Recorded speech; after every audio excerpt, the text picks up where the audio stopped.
This was so great. And honestly, I honestly didn't think that I was going to actually make a vlog about this, but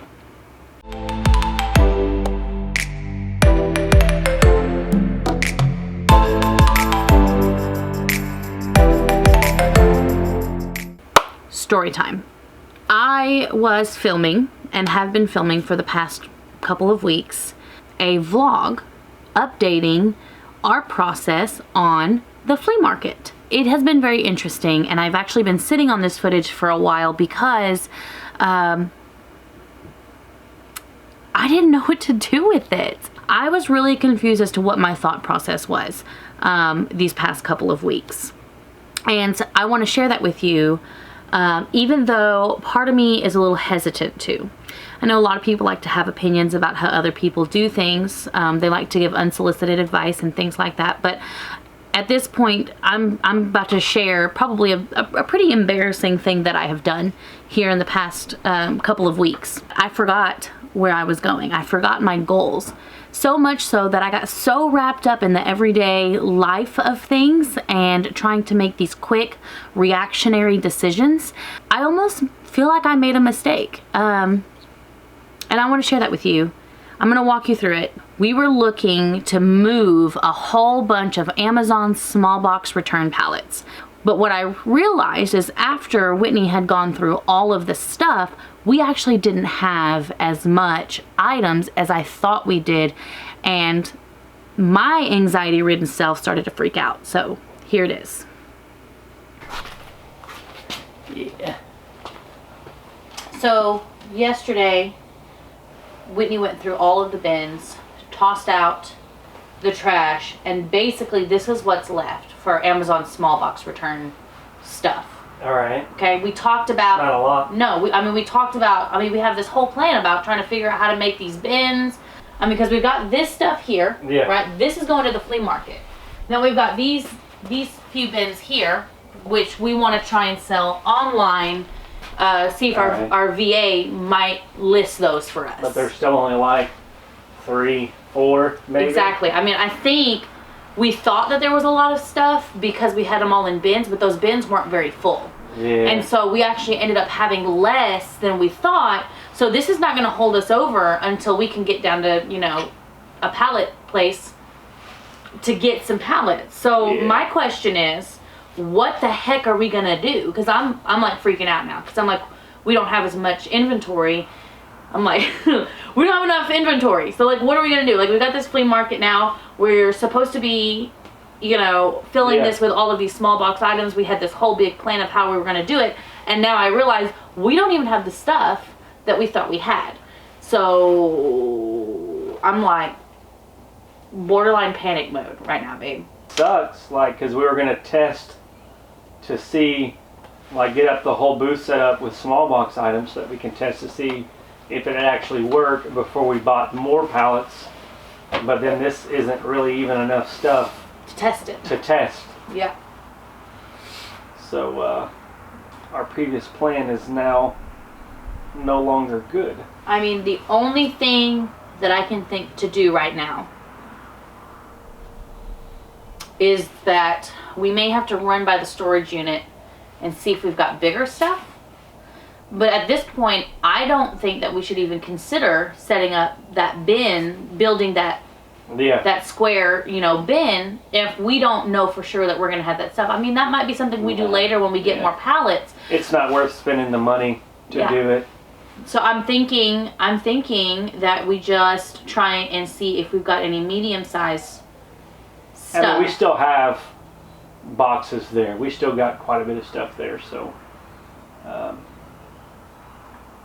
we've still got stuff to sell in the booth, just not small stuff. So that conversation and those emotions actually were very, very real. I've already in my head planned for different fires that could have happened there. I've already planned on what I'm going to do, how I'm going to do it, how I'm going to go across it. So when plans change, now I have a whole new thing that I need to plan for.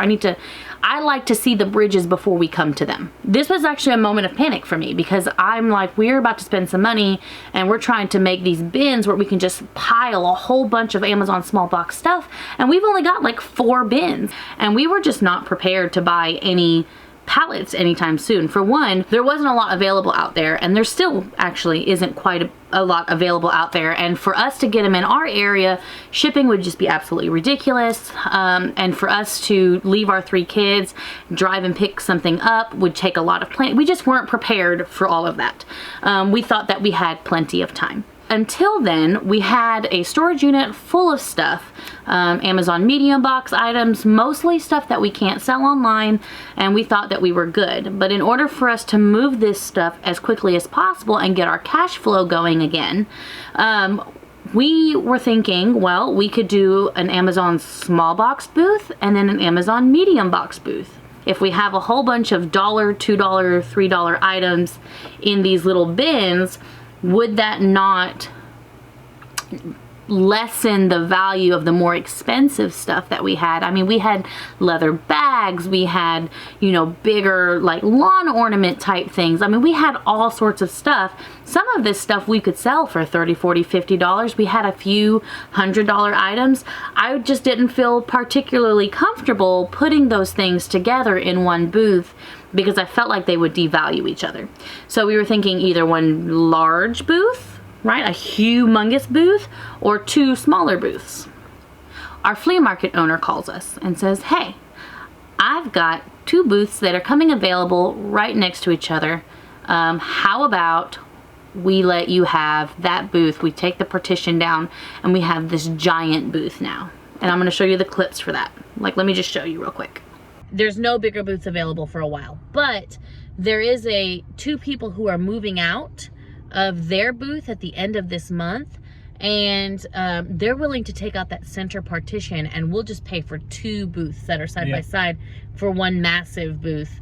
And if we can do that, we may possibly be getting some more Amazon small box items if we can get a big enough area to be able to do it, and that would solve our problem, you know, tenfold. It's an even better solution if we have a big enough booth that we can actually buy pallets of small box items and just keep filling it. That would be ideal. So we just didn't think that was a possibility, but now it is. So I want to go in, I want to measure it, I want to see how, if we can fit some tables in there, how that's gonna look. I don't know, I've never seen it before, so let's go find out. You can go check out these booths that It's gonna be this booth, and then we'll take out this partition here, and then we'll have this one too. So this would essentially be one big booth. One big booth. So it goes 7 and 3 inches. So this is not long enough? It's not? I'd say probably 17 feet because this is 8. This is a 16-foot tape measure, but then we have probably almost 17 feet really. So 16 by 7. You think you want to move? Because if we do, we got to get some pallets. Yeah, I think so. I want to talk to them about the price, though. Okay. Because the dimensions are a little bit smaller than what they said. So we'll have to wait and see about that.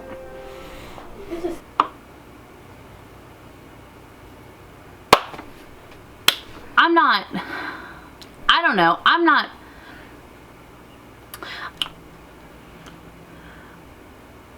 That happens, and now we're thinking about it. Now I'm thinking about, okay, we're gonna do this. Now I don't know what happened, but I guess over the course of 2 days, I got so excited about the possibility of getting a bigger booth and being able to do more sales that I completely forgot that wasn't the plan anymore.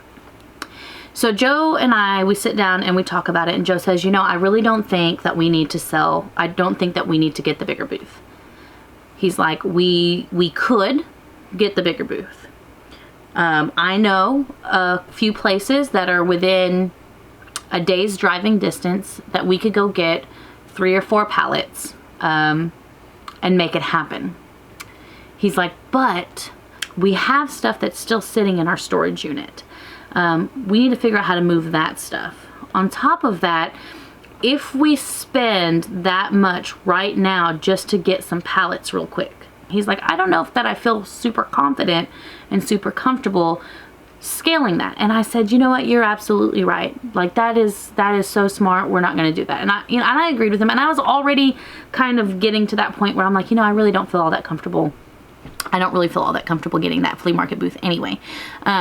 So we ended up telling them that we'll pass. Now, that doesn't mean that in a few months, maybe after we move all that stuff out of that storage unit and everything, that maybe we might try and get a bigger booth. Last night, I was looking through all of this footage and I was like, what in the world am I doing? How did I get from here to there? Like, how did I get from, oh my gosh, we don't have enough inventory to, oh my gosh, let's just get a bigger booth, right? And this is why I am posting this vlog. This is why I did not just delete the footage and just say, hey, let's just start over. That was so eye-opening for me to see myself, recording myself, right? Having a reactionary response to something that was outside of my control. For months, I had been thinking about getting a bigger booth. Somebody calls me and offers me a bigger booth and I'm jumping at it because I know that's what I want, because scaling is good, because we could do more things, right? Without saying, hold on, what are my goals here? Like what exactly does my business need? How do I go back to the decisions that we have made in the past? How do I go back to what it exactly is that I want to do with my business and make the right decision based on that, instead of, this is exciting, let me go and do the thing now. I wanted you to see what it looks like to have a reactionary response, to be excited about something. It could look great on the outside. It could look like growth. It could look like excitement. But if it's far away from the goals that you actually want to have, if it's not really truly what you want to do, then it's really a step back. When Joe and I talk about setting goals, when Joe and I talk about having your GPS on, knowing your direction, knowing what you need to take to get to your goals, it makes you able to stop and say, wait a minute, we don't need a bigger booth right now. That's actually more financial stress on us than it would be to help us. And I hope that you take this and you apply it to your own businesses, that you are not making reactionary, excited, emotional responses, but you are making logic-based, well thought out responses to decisions that come with your business. I did a dumb thing, but it worked out for me and it worked out for you. So I'm not gonna call that a dumb thing, I'm gonna call it a win. So I hope you enjoyed it. Until next time, peace.